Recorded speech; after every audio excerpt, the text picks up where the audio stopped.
dami ng pag-asa sa bawat pusong iyong nabog. Sa hirap ng buhay, nariyan ka palagi, pusong handang umalalay, walang kapantay na halaga.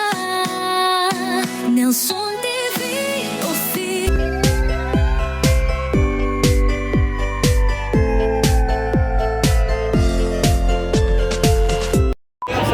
Nelson TV Official. Thank you so much. So ayun, mapagpalang araw mga kalingap. Yes, andito na naman po ulit tayo. Maglilingap sa bago na naman natin beneficiary. Ito po sa barangay, anong barangay ito? Barangay Bubulusan, Laoang, Northern Samar. Yan, kasama po natin sila Amba, pero nasa kabilang way po sila nandoon. Meron din silang ini-scout at kasama natin ngayon ang ating pong volunteer. Walang iba kundi si Ate Annabel Vlog. Ate Annabel Mix Vlog. Parang iba naman daw. So ay mga kalinga, puntahan natin yung kanyang narekomenda sa atin na sabi sumingi daw ng kahit paano tulong. Sana mapansin at sana matulungan po natin kahit man lang sa paunang tulong lamang po. Kaya puntahan na natin mga kalingap. So ayun mga kalingap, puntahan natin. Ayun yung bahay ni tatay kanina, nandyan sa labas. Interviewin na natin kung ano yung kanyang kwento ng kanyang buhay at syempre kung ano yung pwede natin maitulong kahit papaano. Malaki yung bahay niya, haba, siguro to CR. Oh, lawak sa likod, pero luma na rin po. Hello tatay. Hello. Pwede tumuloy? Apo, Pwede. bahay namin ano. Ayan, pasok po tayo mga kalinga. Pinatuloy tayo na may-ari ng bahay.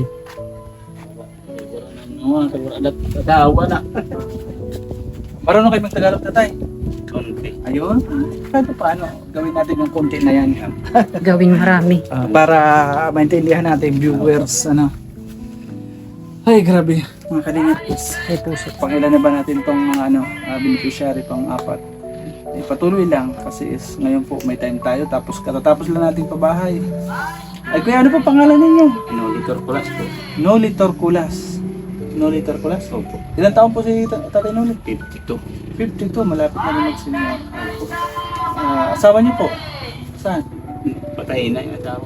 Balo. Oo. Biyudo. Biyudo po si Tatay. Ay, ang ating motor.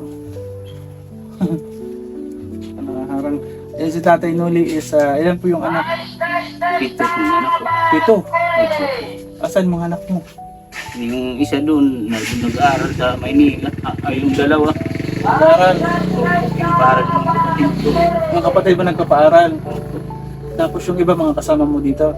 Hindi ko na-eskwela yung dalawa kong lalaki. Yung pina-eskwela ko lang yung baba. Tatlo yung hindi ko na-eskwela. Bakit na pinahinto mo? Wala naman ginagasto. Yung babae pinaano ko. Pinag-aaral. Dahil wala na kayong kakayanan. Opo. Kaya ngayon, ilan na lang yung nag-aaral mo? Isa na lang.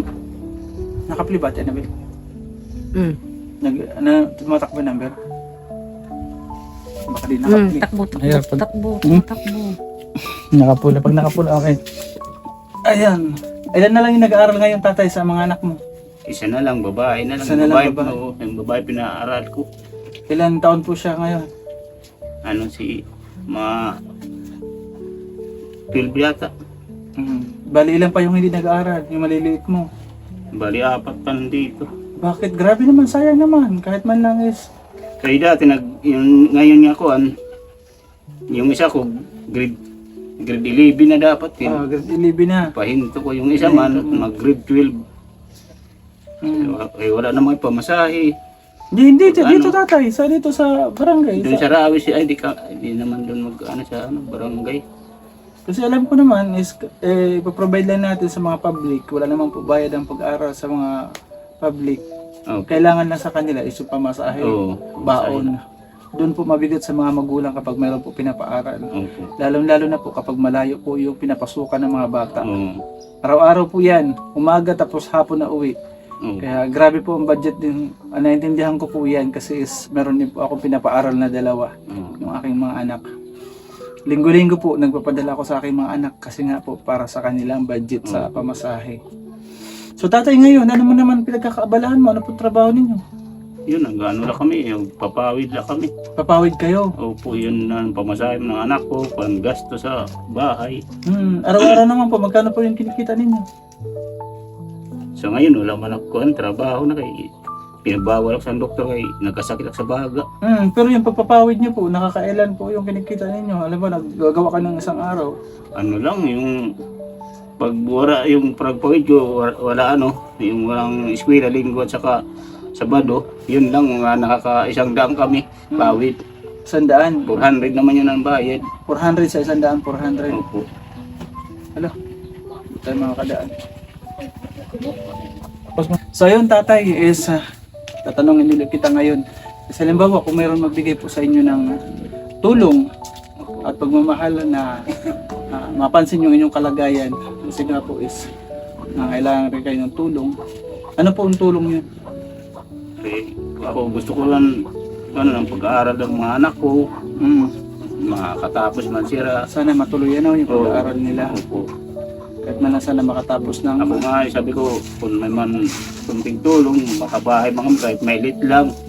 Kaya para ang bahay lang, bidira na. Oo. Ganun lang ano ko, mag-eskwilo ng mga bata. Kaya nga is, ganito is, habang may buhay tayo may pag-asa, ano? Opo. Laban lang. Huwag tayo makakalimot sa taas ating Panginoon. Yun is, malakas natin sa panlaban, sandata. Lagi tayong may pag-asa na hininga. Tapos, Nagdadasal. nagdadasal, huwag kalimutan lagi ang ating Panginoon. Kaya siya lamang yung ating pwedeng matulungan, mahinga ng tulong. Ano? Sa kayo tatay is, di ko na patagalin ha. Opo. Ayan is, ito po yung ating paunang tulong. Maraming Galing kay Ate Beth Jones, bigas po. salamat po. Ngayon sa Ate Beth Jones, ano masasabi nyo? Maraming salamat ang tumulong. Maraming salamat sa iyo. Ayan. Siyempre tatay is, sasamahan natin yan ang pang-ilam. Sana ba yung aking pang-ilam? Sana wala na. Wala na. So ayan mga kalingap, is ito po yung tulad ng aking sinasabi na kapag tayo po is nakapag-revenue sa YouTube is bibigay rin po tayo sa ating mga kababayan. Ito tatayo, pang-ulam, partner mo dyan, pagpasensyahan mo Maraming na. salamat po. Yan lang yung ating nakayanan. Lalo sa inyo, maraming salamat po. Ganito po tatay ang ating process ha, i-upload po natin ito sa YouTube. Opo. Okay lang po ba sa inyo? Opo. Tapos halimbawa tatay, kung mayroon magbigay sa inyo ng tulong, Opo. is babalik po agad kami para po ihatid yung tulong na yun. Ano? Salamat naman po. Sa tulong. Kaya dasal lang tayo, kailangan is malakas tayo sa Panginoon sa taas. Opo, yun. Hindi tayo pababayaan niya. Pakikinggan niya lahat ng ating inihinging tulong. Ano? So yung mga kalingap, isa na naman pong pamilya yung ating nahatira ng kahit paano paunang tulong po. Maraming salamat po sa mga tao. Salamat po sa inyo. Maraming salamat po. Maraming salamat po sa mga tao na lagi po sumusuporta sa aming team, sa The Great Team Moraynon, at syempre sa aming mga viewers po na lagi po nandyan. Maraming salamat po. Maraming salamat po. So tatay, di na kami magtatagal ha. Sige. Basta, pray lang tayo. Sana makabalik ulit kami dito Opo. na mayroon sa inyo magbigay ng Sana, tulong. Pero hindi ko po pinapangako tatay ha na kami po is makakabalik. Kasi binabase rin po natin kapag na-upload natin, binabase natin kung mayroon sa akin mag-message na ganito, balikan mo si ganito, tulungan natin. Doon lang po tayo babase ha, wag po kayong umasa. Opo. Ayun, maraming salamat mga Maraming salamat sa kalingap. inyo dalawa. Maraming salamat po. Marami. Ayan. Okay na, tanagin. Okay na talaga.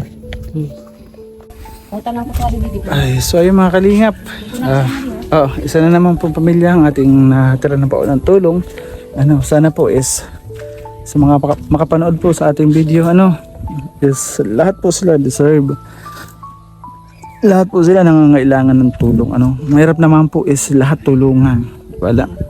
Wala po tayong kakayanan kahit po yung sa ating mga magbibigay ng tulong is naiintindihan ko rin po, may mga pamilya sila, di ba? Sa akin naman po is yung taos puso na galing po sa inyo yung tulong.